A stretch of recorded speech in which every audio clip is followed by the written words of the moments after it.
কারণ ভাই তো শর্টকাটে বলতেনি আপনার খালি এক থাকেন, আমার কাজ হচ্ছে ফোনে টিভিতে মোবাইলে যা যা পাবো সব যাতে আপনাদের কাছে আমি পৌঁছাতে পারি। আমার চেষ্টা বাকি এখন আল্লাহ পাক সময় সুযোগে দেখা যাক আমাদেরকে কি পরিমাণ সক্ষম রাখে আর কি। তবে আপনারা ধৈর্য ধরেন, আমি নিশ্চিত যে সমিতি থেকে অন্তত পক্ষে আমি আগেও বলছি যে অল্প কিছু লাভ হবে, বাট সবার একসাথে হবে।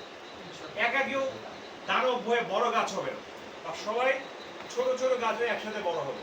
এই হচ্ছে সিস্টেম। আসসালামু আলাইকুম। আর এরা নিবন্ধনের পরে আমরা খাই দেয় আয়োজন করবো। আপনাদের চরে যে জায়গাটা আছে জমিগুলো ওগুলো আমরা দেখতে যাব। আর সমিতির নিবন্ধন হলে সাত্তার সাহেবের লিস্টে দিনের উঠছে নাকি, মানে সবাই পায়। ঠিক আছে, পাটের তো সুযোগ সুবিধা আপনারা পাচ্ছেনই। আমরা একসাথে বসে দেখবো যে আর কি কি ব্যবসা আমরা একসাথে করতে পারি। বুঝতে পারছেন?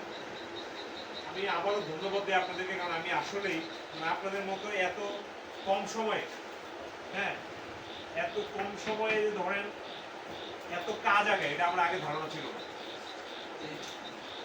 বুঝছেন? আল্লাহ পাক আপনাদের সবার মঙ্গল করুন।